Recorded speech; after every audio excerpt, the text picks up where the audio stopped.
లోకంలో ఎక్కడైనా భద్రత ఉందా? క్షేమం ఉందా?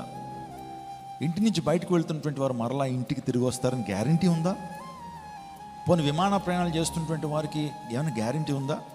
పోనీ ఓడ మీద ప్రయాణం చేస్తున్నటువంటి వారికి మొన్న రీసెంట్గా ఆఫ్రికన్ నేషన్స్లో ఒక ఓడ అండి మునిగిపోయింది. మీరు అందరూ చూసే ఉంటుంటారు. కొన్ని వందల మంది చనిపోయారు. ఆ తర్వాత అప్పుడప్పుడు మన గోదావరి నది మీద పట్టిసీమ, ఈ యొక్క భద్రాచలము, ఇంకా చెప్పాలంటే పాపికొండలు వెళ్తూ ఉంటారు.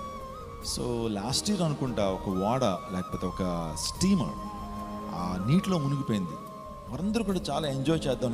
రీసెంట్గా మన ముంబైలో ఫెర్రీ మీద ప్రయాణం చేస్తున్నప్పుడు నిజంగా ఆ ఫెర్రీలో ఉన్నటువంటి అనేక మంది గనులు ఆ సముద్రంలో పడి నాశనం అయిపోయారు. వాస్తవానికి వారికి లైఫ్ జాకెట్స్ కూడా లేవట.